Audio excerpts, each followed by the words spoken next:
Well, let me tell you something, vato. Bandana Joe has made his way to Lucha por Lucha, the podcast that's been taking over the Rio Grande Valley. To be on Lucha por Lucha has been an honor. Ladies and gentlemen, take a peek into my life. Take a step into my world. And for the first time in a very long time, Bandana Joe is back. Woo! Chill. Bandana Joe. Now that's a name I haven't heard in years. Alvaro Riojas, A.K.A. Alvaro Riojas. tell me your first memory of wrestling. My first memory of wrestling takes me back to my grandma's house in Fronton. That's my dad's mom. Fronton? In Fronton? Yeah, that's like 5 miles away from Roma. Oh, okay. A bunch of curved streets. And like in my grandma's house, my tío Lalo lived there. And he, every time I would go over, or at least I thought that every time I would go over, he would be watching wrestling. And that's my very first memory is him sitting on his lazy boy chair, watching wrestling in his room, and me just sitting there with him, intrigued. Like, I don't even remember who was wrestling. I can't tell you who it was. I can't even tell you how old I was, but I do know that when I was 5 years old, I had a Hulk Hogan birthday party. So, like, I must have been young when I became a fan, like, very young, very young. You were a little brother. A little. Yes, I was, brother. Tell us about your Hulk Hogan party. It sounds Man. All I have is a picture. Yeah, a picture of me sitting next to... I was on the table that was decked out in WWF stuff. Wow. And Swag. I had my botas because I wasn't dressed like a wrestler. I was dressed like a cowboy, I guess, como un rancherito. And I had a big ass piñata with the Hulk Hogan. It was a Hulk Hogan piñata, like all shaped out to look like him. The cake was WWF, and the plates. I remember going to Fronton like maybe 7, maybe even 10 years ago, and giving JC a pack of WWF plates from my 5th birthday party. Oh, yeah, you told me about that. So, and it has like Jake the Snake Roberts, Hulk Hogan, the Ultimate Warrior, the Big Boss Man. I didn't keep it because I'm not much of a collector or anything like that, and I figured if anybody's going to want to take care of this, it's JC. You didn't think your future wife would care? I didn't know I was going to get married. I was a wrestling fan, okay, not a husband. So, Hulk Hogan, you're 5. Was it because he was over at the time? Was it something about him that intrigued you? Yeah, he looked like my padrino, like my dad's brother, Nino Bobe. Roberto, my padrino Roberto, I would call him Nino Bobe. I always thought it was him. Like, I never thought that there were 2 different people. Oh. I guess because I never saw Hulk Hogan and Nino Bobe in the same room before. Yeah. So I always thought it was him. And I remember they would just work me. Like, they would tell me that it was him. He would never deny that it wasn't. Tell you. See, because they never said, like, mira, it's him. It was me saying. So you had a Tío Roberto party, in other words. I guess so. Yeah, if you put it that way. Yeah, and then, like, I would tell him, like, it's you. I know it's you. And he would just, like, laugh along with me and grab me. And then, like, he would start biting my forehead, like, because Hulk Hogan would do that. And he would do that with me. So I always thought my padrino was Hulk Hogan. Like, nada que ver. Not the same. It's like when you guys told me that our neighbor was Santa Claus. You believed it? It's no, true. I did. Yeah. He was outside talking to my dad. And they were like, look, he's talking to Santa. Did you know he was Santa? And it was clearly our neighbor. So I went outside to, like, go pretend like I needed something from my dad just so I can get a closer look and, like, you know, rub elbows with Santa. Yeah, no, and okay, so, like, I thought Nino Bobe was Hulk Hogan, but the thing was, when I would watch Hulk Hogan's matches, like, I never wanted to see him hurt. It was always in his facials that made me gravitate towards him, as far as, like, him getting beat up and stuff. He would sell very, very well. Yelling in front of a microphone, smiling at fans. And when he was getting beat up, you could see the pain in his eyes and the anguish. I knew he could overcome, but it was always scary thinking that he might not. Even then, it just, like, to see him get hurt. Yeah. Is enough for you to be like, no. And he wasn't just fighting anybody. He was fighting big guys like Earthquake, who was 400 plus pounds. He was fighting Andre the Giant, 500 plus pounds. So he was fighting these monsters, and he would prevail. Like, he would win. He was a real life superhero to me. For those who know Hulk Hogan, they could see my earlier matches, and you can see the influence there. And I think that that's really what helped me the most was the influence Hulk Hogan had on me as a performer. I think that's what influenced me the most. And it wasn't something that I was consciously doing. It's just I felt that those mannerisms were going to help me. And then I would realize later, oh, shit, this is exactly what Hulk Hogan would do, or at least something similar. So what age did you get into wrestling yourself? As far Into as like training and stuff? Yeah. Or like, how did that happen? Where you felt like that should be me. Yeah.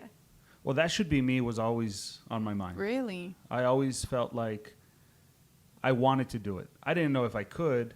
I didn't know how you could.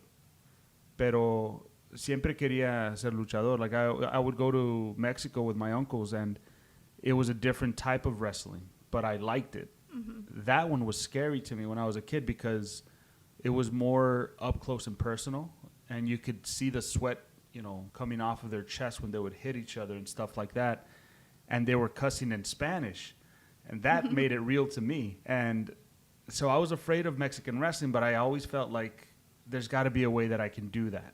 I wanted to be either a scientist or a voice actor or a wrestler.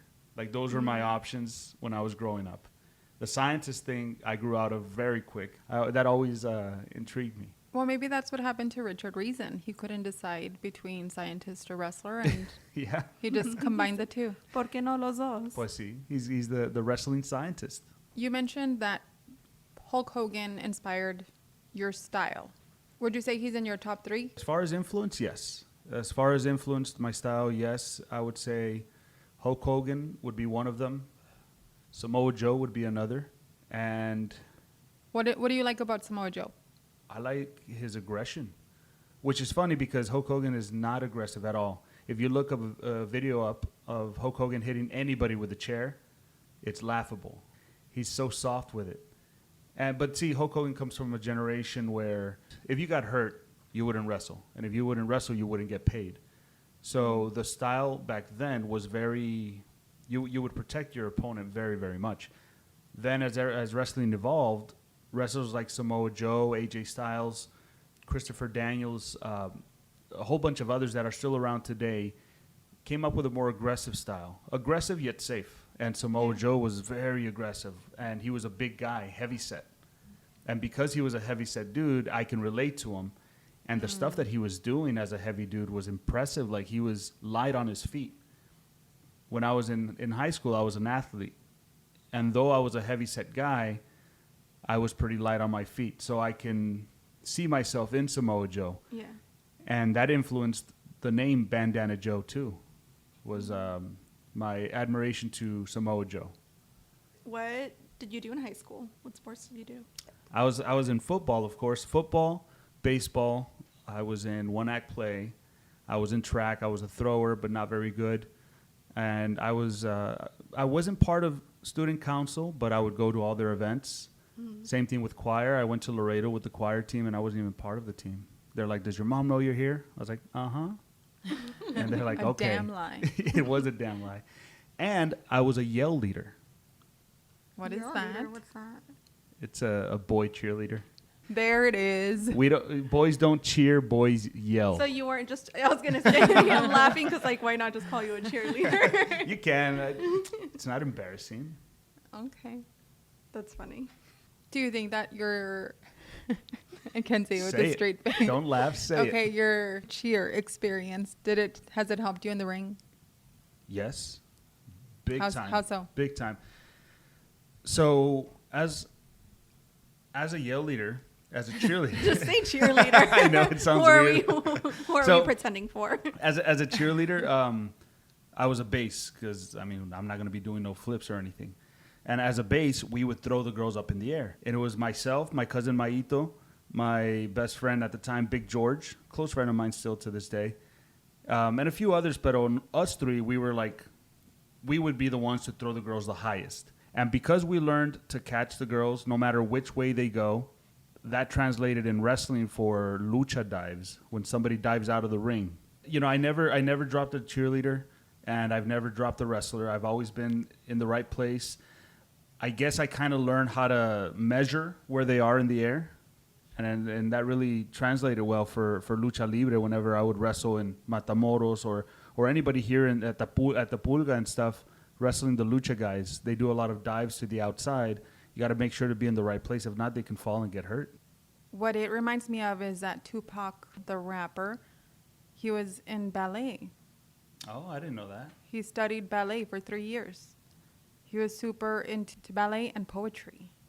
And then you see what he became, like a dancer and a rapper and, thug life and all that. But you wouldn't have guessed that he went to the Baltimore School of Arts and went hard on that Shakespeare. Wow. The reason I joined cheerleading was because my older sister was a cheerleader. She was like a cheerleading captain. And honestly, I felt like, what's the big deal if I join? Who's going to talk shit to me? And nobody tried. Good. Damn right. Was Bandana Joe your first persona? No. The name I wanted to use was Al, the locker room legend, Vato. I wanted to split my first name. I wanted to split my first name, Alvaro, as a first and last name because Bandana Joe seemed silly. And the locker room so it was legend already on your mind. It was already on your radar. Bandana Joe, yes. I was using that for backyard wrestling at my friend Scotty's house.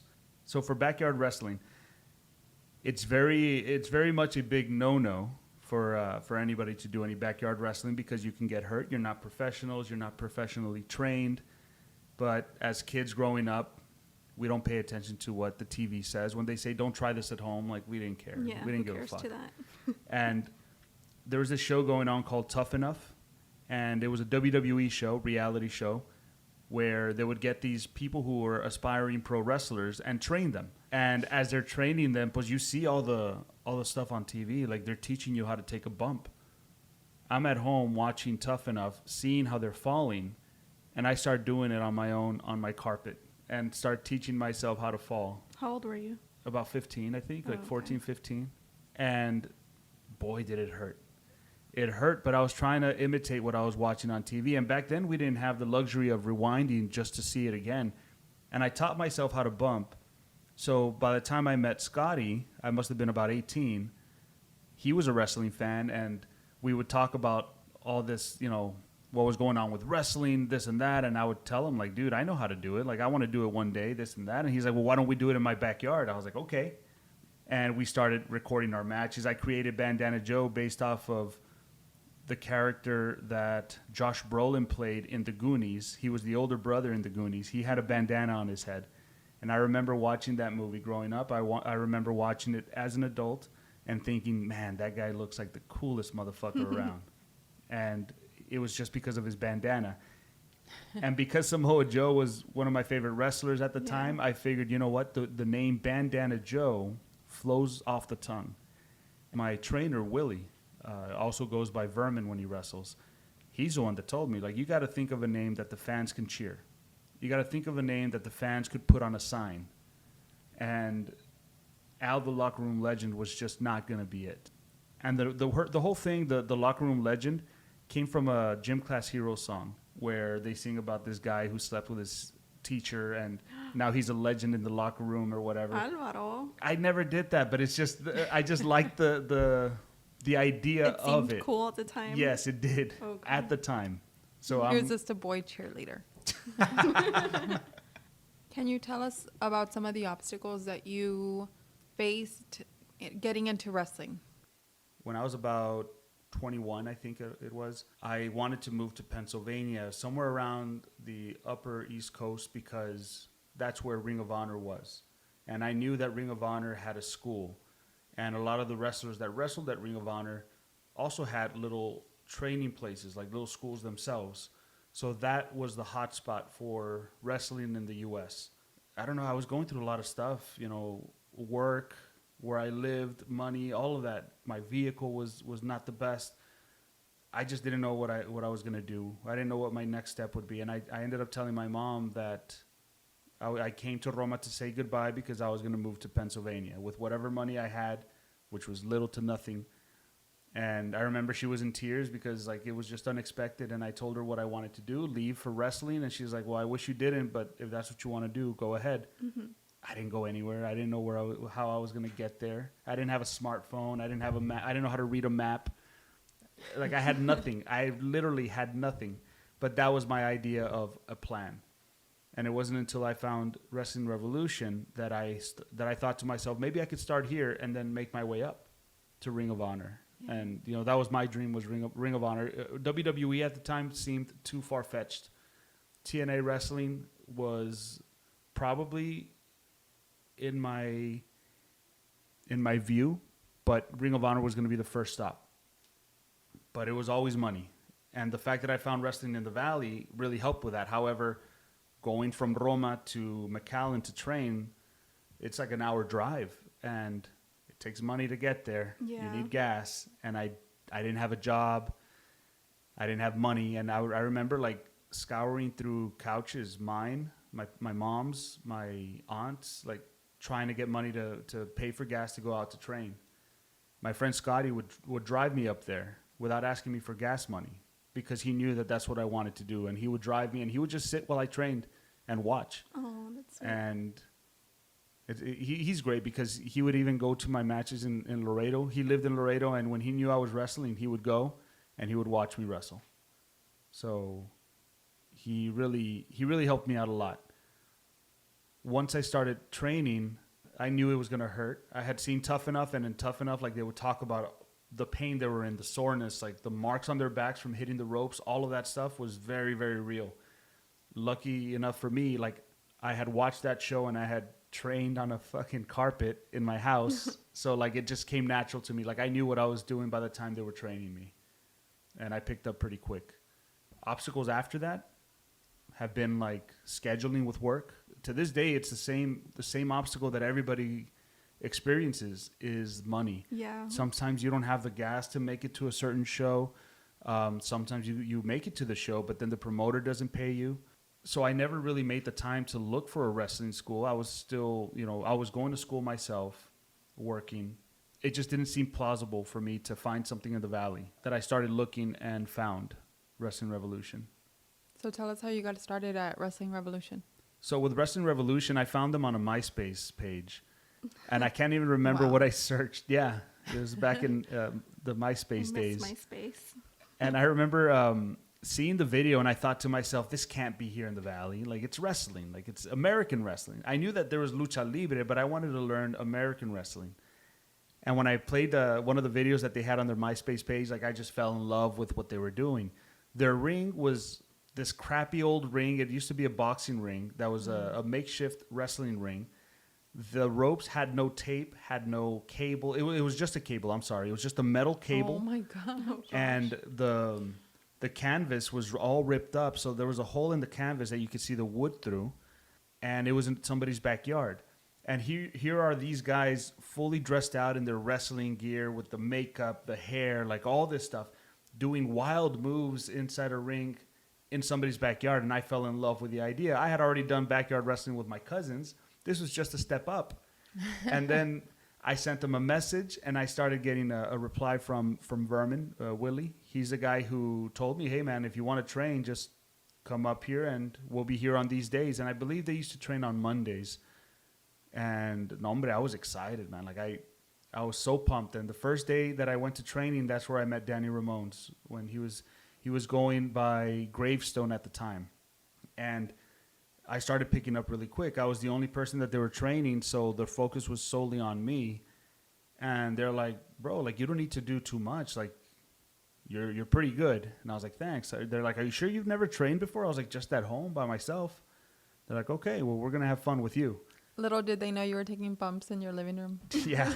No, I used to sit on the edge of the bed with my back towards the open area, cross my arms on my chest, and then I would fall back and stop the fall with my hands and tuck in my chin the way they would tell you on Tough Enough, and I would take the bump. I could do it right now, and I probably wouldn't hurt myself. You'd probably hear a splat, but yeah, no, and it felt safe. A splat. When you fall on the upper part of your back, you don't necessarily hurt yourself. What they don't tell you all the time is to breathe out. If you don't breathe out, that air is going to come out one way or another. And it's best that you breathe out, because it's going to suck. It's best for it to come out of your mouth. Yes. Yes, please. Okay, so you showed up at Wrestling Revolution. All eyes were on you. I wouldn't say all eyes were on me. I was the only one training. That's the thing. Well, that's what I meant. But see, I was the only one training, so of course all eyes on me. How long did you train before you did your first show? Well, the training was very sporadic because I didn't have money. And I remember asking them, like, how much are you going to charge me? And they're like, no, we're not going to charge you. And I really love that about Wrestling Revolution when they first started, because they themselves had a bad experience with training, with being charged a lot and all that stuff. And they didn't want that for the people in the Valley, or at least the people that would reach out to them. So I'm very grateful for that, because had they charged, there's no way I would be here where I am now, because I've been broke my whole life. You know, it wasn't until in recent years that I knew what, you know, saving money is, and setting money aside, or, you know, being on time with your bills, like the benefit of all that. Like growing up, I didn't grow up until recently. So that's a long time of me being a kid. So after that, it must have been about a year and a half, maybe 2 years after I started my first day of training. But my training, if you put all my training together, you might get like 2 months of training, because we would train behind Joe Dan's house, and I lost touch with them for a good while. When I linked up with them again, they were training behind Mike Salinas' house. Mike Salinas is a promoter here in the Valley. His father was a promoter before him. It was behind his father's house. They had a ring there. There was a period where I wasn't training. There was a local show going on, a local lucha show. My friend Scotty was like, hey, wait, we should go to the show. We told our friend Julian, and we're like, let's do it. We went to the show, and I'm a big believer of, if this wrestler's a good guy, you better cheer for him. If he's a bad guy, you better boo for him. So we were at the show, and I was booing the bad guys, cheering the good guys. And there was one of the bad guys who saw me booing him, and he like pointed at me and told me to get in the ring. And I was like, oh, no way. Like, should I? And my friends were like, do it, do it. I was like, oh, no way, fuck it. And so I got in the ring, and I remember being scared, because fans have no business in the ring. They should have kicked my ass. And that's what I was afraid of happening. So as I get into the ring, I'm covering my head in case they come for me. And when I finally stand up, I realize that I'm taller than this wrestler that was calling me out. And I stand in front of him, and I'm staring at him, and he's just looking right back at me. The fans are into it. The fans are getting hot. And I tell him, I've trained. What do you want to do? And he looks at me confused. He goes, ¿Qué? And then I told him in Spanish, le dije, yo he entrenado. ¿Quieres hacer algo? And when I said that, the good guy wrestler came into the ring. His name was El Duelo. El Duelo comes over, and he's like, no, pareja, no te preocupes. Yo acabo con él. And I was like, okay. So I shook his hand, and I look at the bad guy wrestler. He gets out of the ring. And then like I lift El Duelo's hand, and I point at him. The crowd's, you know, clapping and stuff. And then I get off the ring, and there's like a little pop. And my friends are like, dude, that was fucking wild. That was great. Like, how cool. And little did I know, my friend Scotty recorded that. And that was my first time stepping into a ring in front of an audience. And then after that, weeks passed by, and I'm working at my Tío Mario's restaurant in Rio Grande, and the promoter's eating there. I didn't realize he was a promoter until he was paying. He came up to pay, and he's like, oye, tú eres luchador? Asking me if I was a wrestler. And I was like, no, why? He goes, well, weren't you at that wrestling show in Roma the other day, like a few weeks back? And I was like, oh, yeah. He's like, didn't you get in the ring? I was like, I did. And he gave me his card, and he's like, call me. There's another show coming up, and I want you to be on it. How exciting. I'm getting the emotions. I was going to say, this sounds like out of a movie. Yeah, I'm getting the emotions just now. Like, I've talked about this so many times, but I've never felt what I felt that day until now. Like, the moment he left, I thought like that was Vince McMahon. You know, like Vince McMahon had just come to my house and said, I want you. Yeah. Like, that's what I was doing. So then what I do right away is, I mean, of course, he gives me his card, and I'm sitting there, and I tell my Tia Santa, huge supporter of mine, Tia Santa siempre. And I remember her being so excited, thinking just like me, like, this is it. This is going to be your big break. This is what you've always wanted. And it was beautiful. It was so simple, like, so it means nothing to everyone in this restaurant. Yet here's my ticket in. Here comes the cars. Here comes the home, the houses, the women, the drugs, the everything, the party, the rock and roll lifestyle. I thought, this is it. This is where it starts. I mean, yes, eventually, like, yeah, that was where it started. But I thought that's the next step, is TV deals, like all this other stuff that didn't come till way later. But yeah, I remember telling my tia Santa, and she was so excited for me. And right away, I got on MySpace, and I told my trainer, I told Vermin, Willie, I was like, hey, man, like, this just happened. He's like, are you sure? Like, he was a promoter? And I was like, I got his card. And he's like, okay, this is what you're going to do. He's like, tell him that you're in, but tell him that you have to wrestle us. And I was like, why? And he goes, because you don't know, you've never had a match before. Like, these people are ruthless. Like, you think you could just go in there and wrestle them? Like, they don't know you. They can hurt you. So I did just that. Like, I met up with the promoter. I called him on the phone. I met up where he was at. And I told him, I'll do it. Like, I'll wrestle for you. But I need my trainers. I need my guys. And he wasn't too happy about that. He asked me, well, how much do they charge? So I asked them, and they're like, we'll do it for you. We'll do it for free. So I think things just aligned for you in the perfect way. I've noticed that that's how things happen. You know, I tell Mel all the time, like, they talk about main character syndrome or whatever. Like, I was a nobody. But you had that razzle dazzle. You had enough.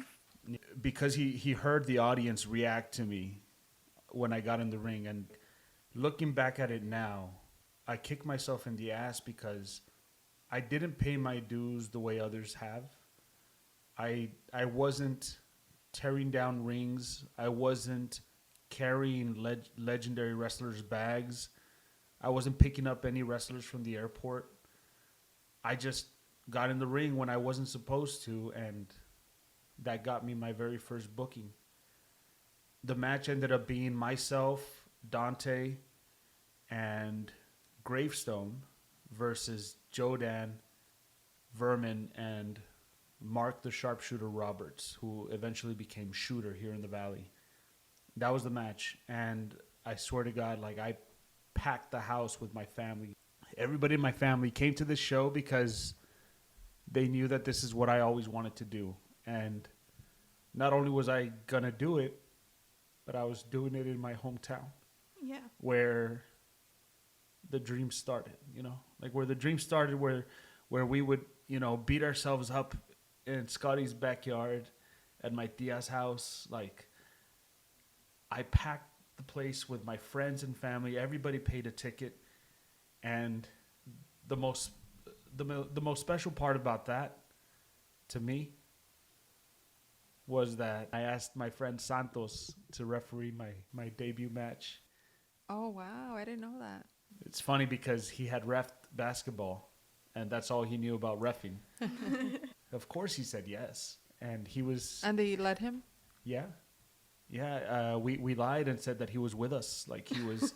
My friends were all cool with it. They said all he has to do is stay out of our way and come in to check on us whenever we're in a hold, count to 3. But, you know, if we kick out, stop at 2, you know, stuff like that. We told him the finish, and that's all he knew, right? So Santos, I have pictures, and I'll show you guys of Santos. He looks scared shitless because he had... Santos had no aspirations of being inside a wrestling ring, but he knew how much it... He knew how much it meant to me. Do you think you were that in your feelings that day as you are now thinking back on it? No, not at all. I was excited. I was thinking of all the positive ways that this could turn out. Like, I was so pumped. I was going to the gym, and if you look at the footage, like, I am nowhere near in shape. But I was trying. I was trying. And Scotty climbed the snack bar area to record my match from there. And he recorded the entire match from there. And he was so scared because he didn't know how to get down afterwards. My tío Javier was there, my tío Javier was a huge influence on me with wrestling. I know I mentioned my tío Lalo as my first memories, but my core memories of what made me a wrestling fan were with my tío Javier, my mom's brother. And I never asked my tío Javier like what his thoughts were. Never asked him if he ever dreamed of being a wrestler. Like I never asked him if he would want to be in my shoes. Like I never got to that. And I had time to ask him. Your mind wasn't there. No, not at all. He passed away, must have been 2011 or 12.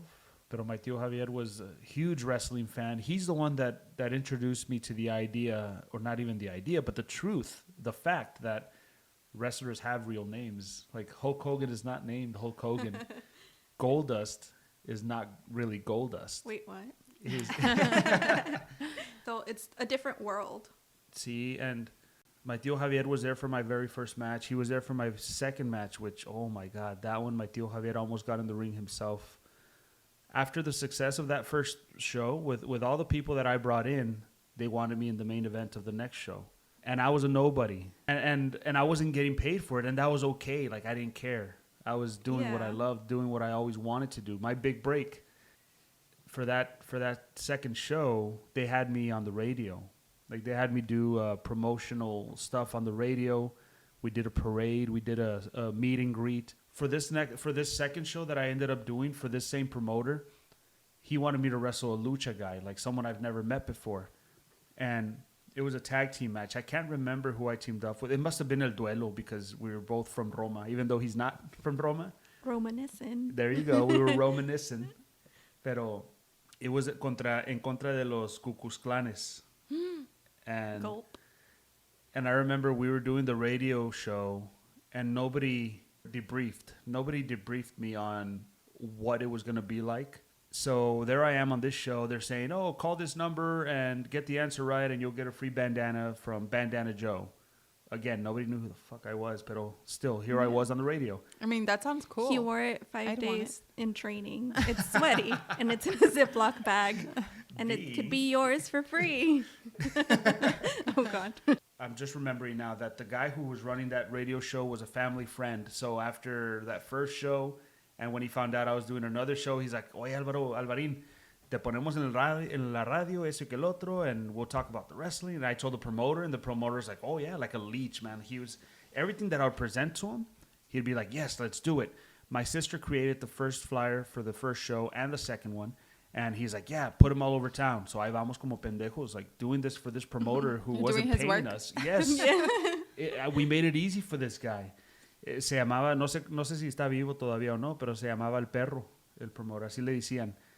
So here I am on the radio, and then like these wrestlers that I didn't know personally were calling in to talk shit about me, talking about how I was just a rookie and I had no business there. Like, why weren't they on the radio? And I got scared because I didn't know them. There was a lot of growing up to do on my end. So I was getting very intimidated by these guys calling in and with their gruffy voices, like talking shit to me. And then I thought to myself, they're right. Like, who the hell am I? Why am I on the radio? Like, I really started doubting myself. And then for that match, they asked me, hey, are you comfortable with bleeding? And I was like, I've never done it before. And then right away, they're like, no te preocupes, we got you. And I was like, are you sure? And my trainer was telling me, don't do it. And I remember Vermin telling me, I don't like this, Joe. I don't like this. Don't do it. Al, he would call me Al. I don't like this, Al. And I told him, no, it's going to be great because they already explained it to me. They're going to beat me up. I'm going to bleed all over the place. And we're going to set up for a chain match the following month. And more people are going to come. And this time, I'm going to ask him to pay me. And Willie's like, are you sure? I was like, yes. So then in talking with the guys that I was going to wrestle with, I let them know, like, if you're going to cut me, because that's what was going to happen, they were going to do it for me. If you're going to cut me, do it on the hairline, just so I don't get scarred up or anything. I know. Asked me if they listened.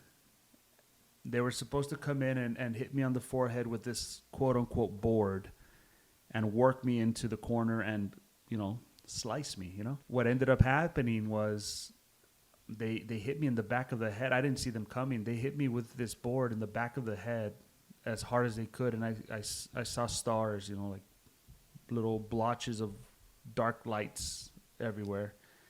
And they had me by my arms, and as they held me, another man came and pinched my forehead while the other one sliced, and it was right on the forehead. So blood's everywhere. I've never bled this way in my life. It's going down my eyes, my mouth.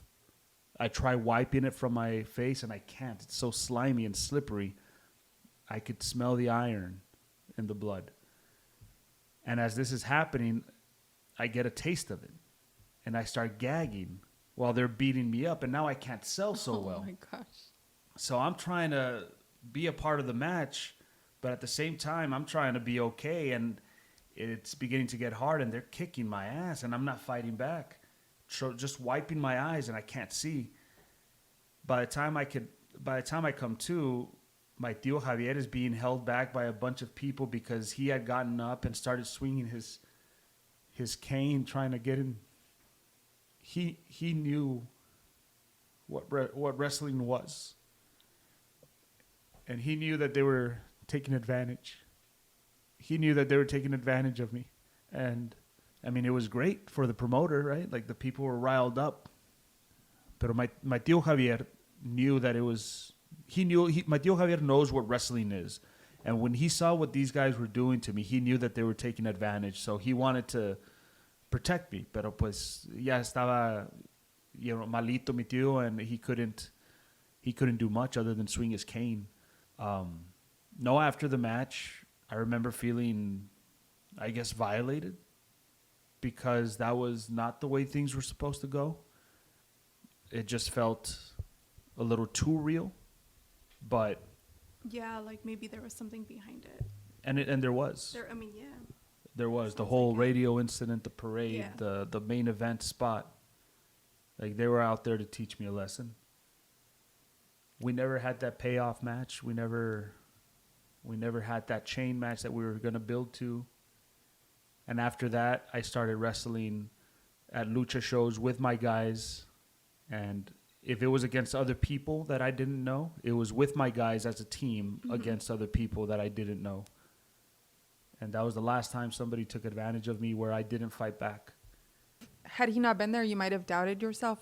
But the fact that he was there and he knew wrestling and he was stepping in for you, I think that kind of validated your emotions of like, this isn't right. Yeah. Yeah. And it allowed you to stand up for yourself. And Did you say this was your second Second match. Oh That's my intense. gosh. It was just a month after the first one.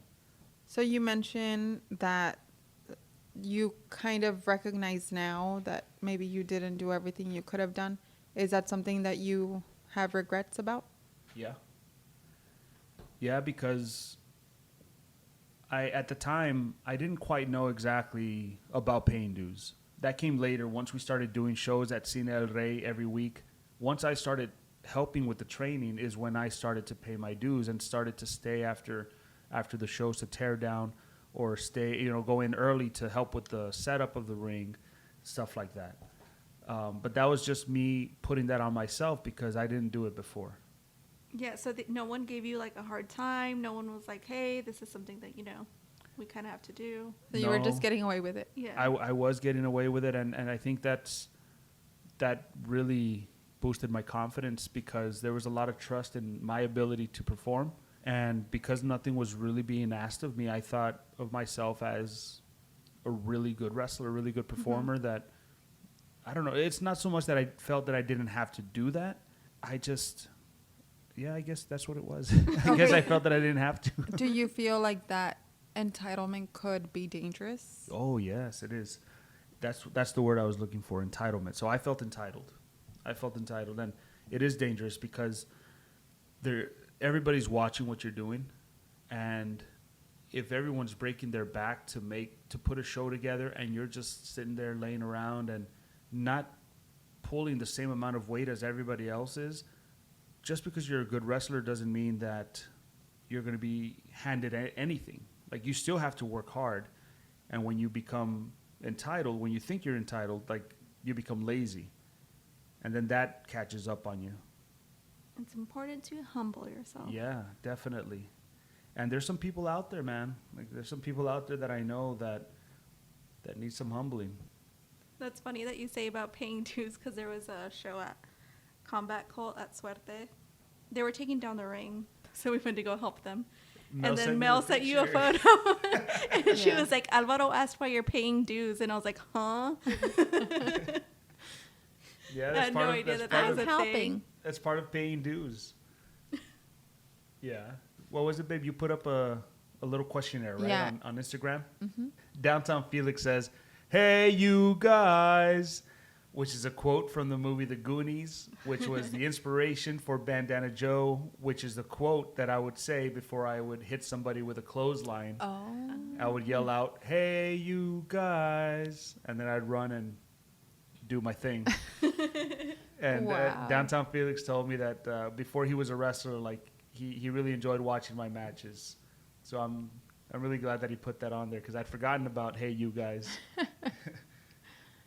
Okay, James Blackheart asked, Godzilla or King Kong? Jeez, I'm a Kong. Did he I'm not? a Kong guy. Did he not see your new tattoo? Yeah, no. I mean, and if he did, he's just trying to start something. But I'm a Kong guy. Then let it be started. You know, I want to know what Blackheart likes. Is he a Kong or a Zilla? Can we guess? I'm going to guess that James Blackheart likes Godzilla because lizard people. Also, he fucking shoots shit out of his eyes, doesn't he? Laser beams. Fucking lasers. King Kong doesn't have that, but That's exciting. I don't know. I think I like the classic look of King Kong. Yeah. There's just something classic about it. That's what's boring. I think You're you a know gorilla, what? bro. He's in you're nature. talking about my tattoo. But he's in nature. Godzilla, like, have you seen the downtown area? All that traffic, like, stepping on cars. I don't know. It's giving uncomfortable. There's no room. You know what? I feel like he might pick King Kong, and here's my why. And it's okay if I'm wrong. So Blackheart, No, you it's don't not. need I mean, you don't need to change. I mean, either one of us is going to be wrong. You don't need to change your answer for me or for anyone. But I think that he would pick King Kong because I feel, and this is my own feeling, that I'm giving to Blackheart and pretending that that's why. So I feel like he would pick King Kong because I feel like Kong has more purpose, has more meaning to his life. A story. A story like Godzilla. What can a lizard think? Like, what can a lizard? Does a lizard have logic? Does Lizard logic? Does an ape have logic? Yeah. Yeah, I they're think really apes. smart. Okay, call him up. But what if he's busy? Damn, I'm just gonna call them all random. Yeah, fuck it. Hey, yo. Hey, yo, what you doing, man? Shoot, man. Just finished some dinner a little while ago. I was about to get in the shower. What's good? Whoa! Now that we're currently doing the podcast, and I decided to give you a call, my brother. You're on the air. Oh, hey. We have a question for you. Okay. So we're over here talking about questions that people are sending in, and one of them was Kong or Godzilla, and we've answered. And we've also taken a guess as to what your answer would be. And We want to see who's right. Yeah, we want to see who's the correct one. Who's your pick, Godzilla or King Kong, and why? Well, let me tell you, brother. Dun dun dun. I'm a Godzilla guy. I fucking knew it. I fucking knew it. I called it. B knew it. B guessed it.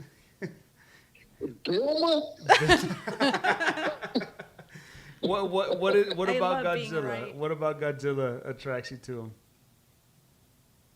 To me, he's just the OG. I mean, growing up, I remember watching the summertime Godzilla-thons on Sci-Fi Channel, and I had them all recorded. And I'm Godzilla. It's just, I think he's the best monster of all time.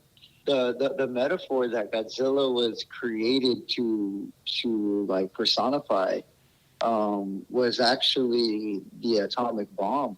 Oh yeah. It was supposed to be a metaphor of the damage done by the atomic bomb in Japan, and with the radiation and the that the damage that Godzilla causes is a taste of what Hiroshima did. Órale. Oh yeah, 1998. Damn. It was a metaphor for Hiroshima. We need you back on the show, Blackheart. We need to hear more about this. Yeah, dude. You just send me a holler. Give me a holler whenever you're ready for me. And I'll come a stepping. That way, no, that sounds good. Thank you for answering, man. I appreciate you. Yes, sir. Anytime, man. Good to hear from you. Órale, we'll be talking soon, carnal. Okay. Bye. Bye. I was wrong. I love being right. I can't get over this feeling of being right. Kong. We have a question here. Your best workout routine. Best workout routine. So there was a time when we lived at the apartments that I was like really, really fit. I was flipping tires and pushing them and like lifting weights and doing all this stuff. Even here at the house, like in the driveway, I'll set up the tires. And so my favorite routine with that is I get the push-up board that JC made for me, and I'll do some Hindu push-ups. And as soon as I'm done with that, I'll flip the tire a few times. And when I'm done with that, I'll pick up the weights with the hex bar, and I'll walk around for a bit. And when I'm done with that, I have a regular size tire that I throw into a tractor tire by putting it over my head and then slamming it down to work on my abs and stuff like that. So then I do that. Then I jump on the tractor tire and down. It's very exhausting.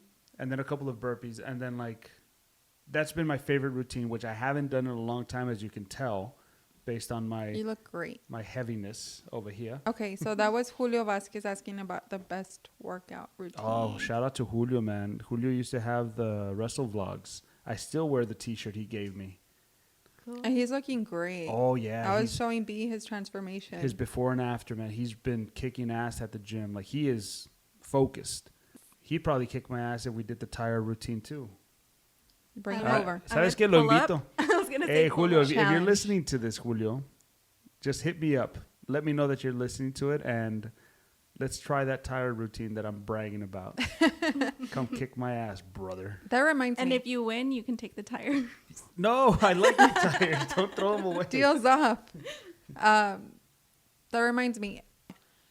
Okay, so a question. Do Hindu squats have anything to do with wrestling, or is aparte? No, yeah. Because B and I were watching The Monster Factory, and he has them doing Hindu squats, and I was like, wait, like those are the ones that Alvaro and JC do. I was wondering if there's like a correlation there. Yeah, so the person who made them so important in pro wrestling was Karl Gotch. Karl Gotch is a former wrestler from back in the day, and he would go to Japan and he would train these wrestlers out there at the New Japan Pro Wrestling Dojo, and he would do the Hindu squats and the Hindu push-ups using the push-up boards. Those were like important parts of the training, and they would do hundreds of those, both the squats and the push-ups. So a lot of people, aspiring wrestlers who look up wrestling schools and wrestling training, will always come across the Japanese training methods that include the Hindu squats. So those are very vital. And the Gotch Bible workout is when you get a deck of cards, and when you flip the card, depending on what you get, you'll either be doing Hindu squats, Hindu push-ups, jump squats, or regular push-ups. And so you do a whole deck of cards, and by the time you're done, you've done like 400 squats and 200 push-ups, and you're tired as fuck. That was not me. That was the truck outside. It was that prune smoothie you had earlier. Puro pinche rancho acá. We love it. Super Surge OP. El camarada de Blackheart. He's been to our shows. He's a friend of mine too. He asked, what pushed you into commentary, and was that always your aspiration? No. My aspiration was always wrestler. Always to be a wrestler. Maybe eventually become a promoter and a trainer. But the commentary gig just happened on accident. This must have been around 2015. I was living in Houston, working in the pipelines out there, away from wrestling, away from civilization. Alex Abrahantes, who currently works with me at AEW, was working as a Spanish commentator for Ring of Honor at the time. He reached out to a guy he knew from El Paso, spoke to Alex on the phone, and Alex told me, well, we have other people in line that we want to interview. What can you tell us about yourself? Do you have any commentary experience? And I said, no, I don't, but I've grown up around the industry, and I've grown up with the Spanish language. I know the lingo. And he's like, okay, we'll call you back. I thought to myself, okay, well, that's out the window. Like, that's not going to happen. We'll let you know. Yeah, so whatever. I go back to work. When I got back, I checked my phone, and I had a voicemail from Alex saying, hey, Alvaro, give me a call back when you get a chance. We decided we're going to go with you. And I thought to myself, holy cow. The same moment as when the promoter handed me his business card, it was the same emotions that I was going through. And he prepped me for what was going to happen and how it was going to be. And my first commentary gig was with Ring of Honor in 2015 in San Antonio, which wasn't the best, right? And it was my first time doing it. Alex was happy with it, so happy that I got called back in 2016 to do one more show, Best in the World.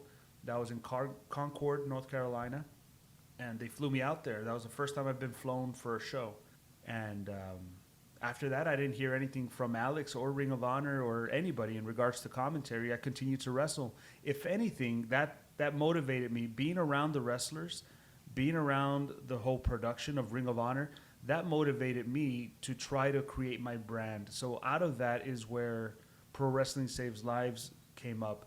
After that, like I started focusing more on trying to brand myself. And it wasn't until 2021 that I got a call from Alex saying that they needed someone for a commentary, and he remembered the time I worked with him. And I went in for a tryout, and was the rest, as they say, is history. Alex told me, don't get your hopes up. It's just, I'm just throwing it out there that I'm going to mention your name. Nothing may come out of it. Who knows? But just be prepared if you get a call. I was so excited. Same thing. Teared up. All that stuff. I'm a big baby. And the whole drive home, I remember you and I talking about how if nothing happens, that's okay. And that was me saying that. Because I really didn't think anything would come of it. So I was trying to soften it, hey, it's okay. Because I get excited. Yeah, we were raised to just tread with caution is how we were raised. It's a realistic way of thinking. This phone call with Alex, it was the summer of 2021. After speaking with Alex, I started watching AEW a lot more, just so I can be familiar with the product. I hadn't been watching before because we didn't get TNT and TBS and all that stuff. But luckily, a good buddy of ours, Greg, gave me his logins for YouTube TV, so shout out to Greg. Hey, Greg. I want to say it was around September that Mel and I started talking about maybe winding down the whole wrestling thing. I have this hyperfixation 24/7. When I was a wrestler, that's all I would think about. Who I want to wrestle, how I want to wrestle, where I want to go, all these things. And it was taking a toll. It was taking a toll because it wasn't necessarily going anywhere. It was one of those things where maybe it's okay to take a step back and do it every now and then. Pero no, and we were having that talk, and I was thinking of winding down. And then I got a call from Chris Harrington, who is my boss right now. He's my current boss. He's like, hey, we heard from Alex that you could help us out with commentary, this and that. And we were in Edinburgh. We had just dropped off Gali, and I had to pull over. For this phone call, I had to pull over because I wanted to give him my full and undivided attention to change my career and not necessarily focus on the wrestling part, but perhaps maybe even have longevity within the industry, because my body isn't going to be going through any car crashes like it did every time I would have a match. And that first show was in Miami, and I haven't necessarily missed a week since. And this is in October. The first show was in October. I remember when you got called, we have a family group chat, and Mel had told us that you got called, and we were all so excited because we knew that that's your world. Yeah. And you're such a good person, and there's no one more deserving of it than you. Thank you, B. Yes. That means a lot. Thank you. And then when we heard that you were just solid on it, and you're like, bye to that other job that you were on your computer. Yeah. it was just so exciting for you See, guys. and that also, that was risky because my first gig with AEW was in October, the last week of October. I had to request time off from work, and I had to adjust my schedule. And luckily, I had gotten a lot of time off available since we wouldn't really vacation. Like, we didn't have the money to vacation, so I was working every day, overtime, and all that stuff. And I was able to accumulate all these hours to where I can request for time off. Then once that ran out, I requested FMLA. Like, I need more time off. They haven't offered me a contract with AEW, but they keep calling me every week. Yeah. I told Mel, like, I think I'm just going to quit my job. I keep getting booked. And It was a stressful couple of months because, I mean, aside from the traveling, the time off from work, it was like he needed clothes. Yeah, he needed to look nice, and it's where's he gonna pull out nice clothes from? You know, so that was costing money too. So see, y aparte, like, it doesn't matter what show we go to here in the Valley. Anybody that's on a show here in the Valley, no matter how much they make, if they make a lot, if they make a little, if they don't make anything, they are extremely passionate about being in the ring and being a performer. Y pues yo era igual. I was the same, and I had finally come to terms that maybe I don't have to do it all the time. Maybe I don't have to accept the booking out there in Austin. Maybe I don't have to make the miles, like, to make the towns like I used to. My priorities changed. So then for AEW to have me booked every week, like, it started becoming more and more real that my dream was coming true. I told Mel that I used to see wrestling as living in a snow globe. Like, I would watch wrestling through a snow globe, from the outside looking in, a world within a world. And I always dreamed of being inside that snow globe. Like, I always wanted to be a part of that world. And once they offered me the contract in December, that's when I signed that contract. That's when I finally became part of that world. Wrestling around towns and stuff like that, I still wanted to be part of what was inside that snow globe, and now I get to be in that world. And it's been an incredible journey, and I feel like things have been going in such a direction where I can have that longevity that I wanted in pro wrestling. Like, I am in. Like, I'm over here hanging out at a catering table right next to CM Punk, who's hanging out with FTR. I'm in my locker room talking to Jim Ross, legendary commentator, hanging out with Tony Schiavone, legendary commentator, getting advice from Nigel McGuinness, legendary wrestler and commentator, Ian Riccaboni. These guys are all, in my eyes, legendary, people I look up to. They're my peers, asking me what I think, what I want to add to what they have. It's wild. It's like, younger me has no idea, but I get to live it for them. So I took a picture with a legendary wrestler not too long ago. Well, several, actually. I have several pictures, but this humble one I brag. humble brag. But no, this one I haven't shared, and this guy is probably one of the biggest superstars that exists even to this day. He's still wrestling. I took a picture with Sting. I asked him for a photo, and he was more than willing to take that photo with me. I took a picture with Dean Malenko, another guy I studied a lot. I got to meet Ricky the Dragon Steamboat. Like, these are guys that I could probably meet at a convention, but these are my peers. These are the people I work with, and I wouldn't have it any other way. Like, do I miss wrestling? I do. I know nobody asked, but I'm asking myself. No, like, I mean, because I feel like I ask all the time. I miss it. I really do. I haven't committed to coming back. I haven't committed to the training. I've gone to train, and then, like, I'll be gone again for a while. It's a juggling act, and I'm not very good at multitasking, so I need to have my focus completely on something for it to be done. And I think that right now life has been very busy, that it hasn't given me the opportunity to train the way I want to, because I'm not just going to come back and look like shit. And I'm pretty sure I can work well. I'm just not going to look good. So if I do come back, I want to look good, because that's what the fans deserve, you know? Can we have the show be called "It's All About Alvaro"? for his main character syndrome. That's what my life is called, actually. Have you heard the list of the jobs that Alvaro has had? No, but let's go down that list. Oh my God. Like, he'd have to sit down and like really write them all out because... Why did you just like jump around a lot? I did. Oh man, I hate it whenever like the resume would say, tell us where you worked the last 6 months. I'm like, oh no. There's like 2 different places, like 3 different places. No, yeah, I would because I had no discipline. I had no discipline with that. Like I never really grasped the importance of building your credit or saving money or working for tomorrow. I was always living in the day. And if I didn't feel like being there, I would just leave. Damn. Not recommended, pero yeah, my head was so far up my ass that I didn't know that what I was doing was very detrimental to my life. You've experienced so much growth. You've bounced back from it. Yeah, it all started in 2019. Hey, that's when we met. That's when I met you on Bumble. Aww. So in episode 2, Bad to the Bone with James Blackheart, you talk about how you were not used to giving people compliments. Yeah. Let's talk about that. Why was that hard for you back then? No, it wasn't hard. It wasn't that it was hard. It's just, it was very inconsiderate. I don't do it to be mean or to be a jerk or something. It's just sometimes my mind doesn't go there. And even though I thought highly of somebody, it never really crossed my mind how it would make them feel if I told them.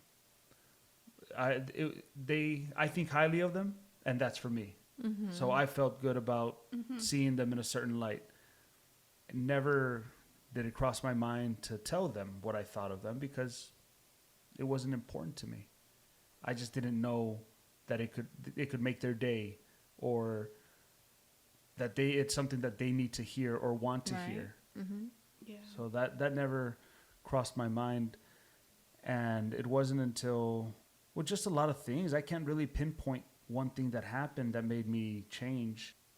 I think, like you said, it wasn't a malicious thing, but it was just the lack of consideration of how, like you said, like someone might need to hear that. I wasn't aware.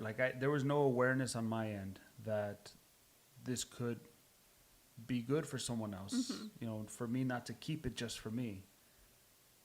And I think you've grown a lot in that aspect because, like you said, it wasn't hard to say because you are good at speaking. Like you're good at being vulnerable. It was more of the... I'm good at being vulnerable. Yeah. Thanks. You've cried 3 times already. Complimenting somebody is very powerful. And not just because of how they feel, but also the person complimenting. Like, it's very liberating. Right. Yes. When I told Ramones, that I looked up to him and how I wanted to, in my heart, I knew, in my head, I knew that I was better than him, but the reality was, no, that's not the case. And when I told him that, I had never said it before, I felt so much at ease. Like, there was never any ill will, right? But there was always that competition that was in my own head. At least. Yeah, that was in my own head. But maybe if I would have expressed to him how I felt and how I looked up to him, we could have worked together. And maybe not, right? But still, who knows what could have happened. But at that time, when I was wrestling, I didn't have the capacity to understand that complimenting somebody could be a powerful thing. Yeah, I think because it's so easy to feel, it's hard to be vulnerable for a lot of people. I think us as the group that's sitting here are very emotional. So for us, maybe it comes a little more natural to express that thing, but it's not natural for a lot of people. Yeah, and especially in a world full of masculinity in pro wrestling. In a different world. It's completely different.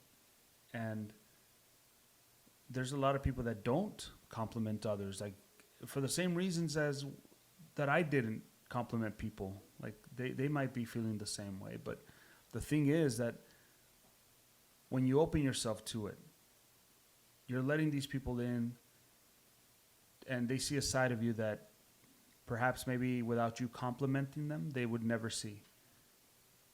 maybe they'll never see it again, right? They'll never hear that compliment again. But for that one instant, they understand that they mean something to someone else. Mm-hmm. Yeah. And it goes beyond just like flattering them, just, you know, saying something nice just for the sake of saying something nice. But really saying, I see you. I see what you're doing. And it blows me away. Like it makes me feel like this, or it inspires me to do that or whatever. Just letting them know that they're doing something. They're onto something. No, props to everybody, man. Props to everybody that's still doing it. I was telling Pete Payne how proud I was of him because he continued on the grind. Like Pete Payne and I went and wrestled in Monterrey, and there was no people in the crowd. We went on a bus, shitty-ass bus right to Monterrey, shitty-ass hotel, very shady, prostitutes hanging out outside the hotel.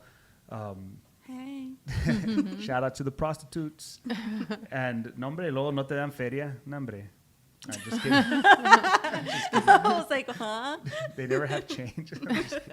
No, and then like he sent me a picture the other day. He wrestled at that same venue in Monterrey recently, but he didn't stay at a hotel. He stayed at this fancy ass house that the promoter had for them, and he said that the place was packed. And I was so happy for him that he got to relive that memory and make it better than the one that he and I had.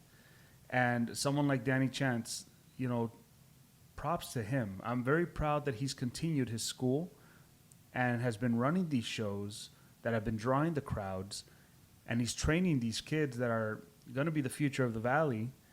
Same thing with Dom. I told Dom the same thing. Like, I'm proud of you for, even though you moved to Florida, you're still having shows down here in the Valley. You're staying true to what TWL was. It used to be Texas Wrestling League, and now it's the Wrestling League because they plan on expanding. You know, at least that's what I think. Now that they live in Florida. Pero, yeah, props to all these guys who are still grinding, still doing what, you know, they're in a place far better than where I was when I was wrestling. No la han aflojado. Para nada. No la han aflojado para nada. And I think that the best years for them are yet to come, and I'm excited for them. I'm excited for the shows that they're going to produce, the wrestlers, because I think TWL also has a school where Naval is training them. Like, I'm excited for what's to come in pro wrestling in the Valley. And I'm excited, man. I'm excited because I feel that this podcast is going to connect us with so many other people, more people than I already know within the industry. I think having this job has brought you to a place where you can step back and you're no longer focusing on you, you know, the spotlight being on you. Yeah. Like, now you're seeing other people shine too, and you can appreciate them differently. Yeah, taking a step back and looking at it from the outside. Yeah, 100%. And honestly, I mean, they're all lucky that I'm not wrestling anymore because I'd be wrestling circles around every single one of them. You heard that. Somebody come get him. It's funny how things work out. We had just finished talking about taking wrestling a little bit, you know, back, taking it easy. And then guess what? Joke's on me. Joke's on you, babe. And now that I work for AEW, my wife will never leave me. That's right. Alvaro brought a shirt. He brought us a shirt from when he went to a show in Canada. I love the shirt so much. AEW, Mel's actually wearing it right now. AEW and New Japan Pro Wrestling present Forbidden Door. And what does the back say? It says, I was there. And it has the date. It has a date. And where were we? I don't know, but there's evidence that we were not there. I think I was home. But you know what? We're always in your heart. So yes, we were there. Yeah. In spirit. In spirit. Yeah. The podcast idea came from Mel. And that came from previous ideas that we had where we talked about starting a wrestling promotion, a wrestling company. Mel went to a show in San Antonio. United 210. United 210. Shout out to Stud Stash. Shout out to Rob Love. Shout out to Teflon John. 3 of my boys out there. 3 of our boys. So what happened there is I was supposed to go to a show with B. I really wanted B to see Stud Stash, Rob Love, and Teflon. And I tell her, like, I hype them up. I'm like, they're so great. You have to see them. So in sitting down with Teflon, I mean, I just mentioned to him briefly, like, we were thinking of, you know, like, maybe making a show, see how it goes. For my birthday. Yes. We were talking about doing it for my birthday in October. On one of our brainstorming beach trips. So I mentioned that. He pulls up a chair. So Teflon and I end up having a great conversation where he's just telling me, his beliefs, the way his perspective, what he thinks works, what doesn't.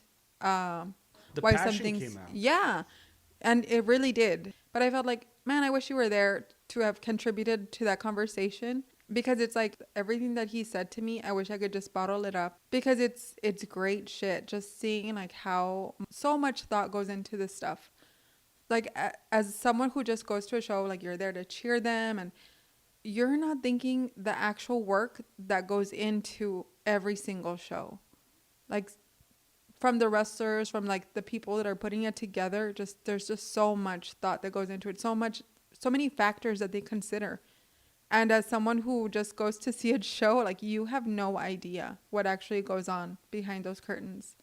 And I think that's what's given me a new appreciation for what wrestling really is. I found myself wishing that you had been there so that we could have just like had that moment. And so driving home from San Antonio, I was listening to the Conan podcast that B put me on. I freaking love the Conan podcast. Conan Everybody O'Brien? goes, yes. Yeah. Conan O'Brien needs a friend. It's because It's there's my a freaking wrestler favorite. named Conan who has a podcast too. So just make Not sure it's that not one. Conan. Conan K-Dog. O'Brien needs a friend. No, it's the tall redhead guy. I just thought of like, man, Alvaro would have been so great, like as just, interviewing someone. It just took me away from the idea of the show and just put me more onto like picking these guys' brains, just how it works for them, how it's intertwined in their lives. You and I were on the couch. We were under the influence, and I just turned to him and I was like, oh, you know what? We should start a podcast, and I was all for it. I don't think there was a part of me that thought it wasn't a good idea. So I had no part in this. I was just in Florida visiting my sister and my family, my other sister.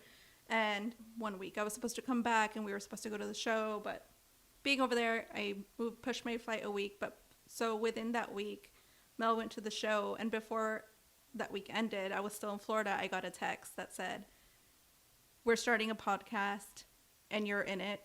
And we already have a mic for you. I have always been the person to like second guess myself, my ideas, like, but meeting him, he's someone like who is just like, he believes it and he goes for it. And that's it. Like, what is there to second guess? Like, if something makes sense to you, you do it. Since I've met you, it's always been the case that like your friends come over who are also wrestlers, and my friends come over, my sisters, and they get to hear you guys exchanging stories about wrestling. And even though they had never been to a show, they've heard the stories. And just, I think that's why taking B to a show just felt more special, because she's seeing what the hype is about. Like, she's making those connections between the conversations and what's happening in front of her. So going to that first show was approaching it from a different angle, where I kind of had heard stories, and I was, you guys were able to point out like, this is that person, this is that person. And like seeing it happen was, I think, a lot more exciting, a lot more special, because I had already heard a lot of stories and had already met these people. So No, I've surrounded myself with a lot of good people within wrestling, people who have had great matches, who have great stories to tell, who have great experiences, great aspirations, all of which would make for great episodes on this podcast. And Mel's the one that came up with the name Lucha por Lucha, and using the X as a as the multiplication table to use it as the word por. I got the LLC right away. Like, I wanted to make this official. Like, this is what we're gonna do. Like, it's for fun.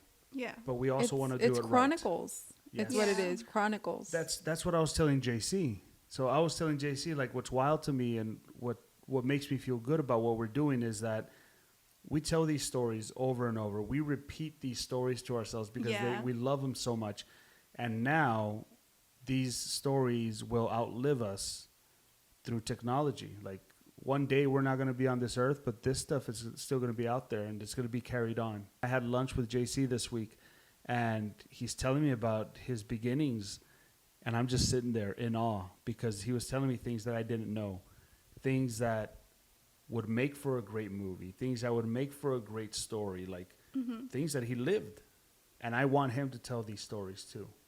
I think it changed your perspective, right? Absolutely. Yeah. It did. And because that's how I felt when I was talking to Teflon. Like, it felt like this needs to be more. Like, how, like, it's just insane, like, that people out there sitting in the audience don't know how important this is. Yeah. How significant it is. Everything about who they are in the ring, everything has a reason behind it. Yeah, and there's a story behind everything. Yeah, from the entrance song to their outfits. But it's always a different story. Like, there's so much to be told and for people to hear. And it's as simple as JC being like, no, hombre, dude, like, those boots, I bought them at Goodwill for $6. Like, it's a lot of fun to hear all the little details. I think it's just, we just want to celebrate everyone who's out there, like, doing shit. So we're asking Mr. Alvaro Riojas a toast to pro wrestling or someone who inspired and supported you along the way. Okay. Well, definitely to pro wrestling, because without it, none of this would be possible, and that's the truth. But I'd like to raise a glass to my tío Javier, who really, looking back, really opened my eyes to what pro wrestling was. His passion for it and his love for it transferred over to me. And there's not a day that goes by where I don't think about him and wish he was here to enjoy this with us. Because for better or for worse, pro wrestling was always there for him. Just the same way it's always been there for me. And I think, without even thinking about it, I think Pro Wrestling Saves Lives can be traced back to my tío Javier and the way he lived his life. No matter what happened, he always made time for pro wrestling. And I feel that same love that he had, these people that I've known, people that you've gotten to know, people that wrestle here in the Valley, people that wrestle anywhere, I think they have that same love and passion where there's always going to be time for pro wrestling. No matter what's going on in your life, you're always going to make time for pro wrestling. And my tío Javier, I think, instilled that in me. So this is to my tío Javier. Cheers. Cheers, cheers, tío Javier. The beautiful thing about this is you're going to be back every week. A little gold mine of ours. So we're going to get to pick your brain every single time we have a guest. I mean, that's the rumor. That's the rumor. But don't believe everything you read on the dirt sheets. Like, there's always, dirt sheet writers, and they could all kiss my aspirin. Alvaro. Me. Mel, you're supposed to chant with me. Whatever. She's shy. I do it every day of my life. Now that I have the mic by myself, welcome to the sounds of Alvaro and B. Do your water drop sound. Now that's what I call talent.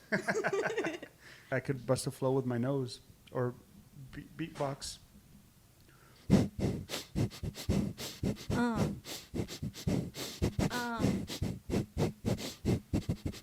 Are you beatboxing with your nose? Yeah. I think you guys have been doing great because you ask the hard questions and you get the harder answers. Say hard again. Hard. You guys have been my greatest contribution to wrestling. I'm sure the boys are happy. We'll cut You're that out. welcome, everyone.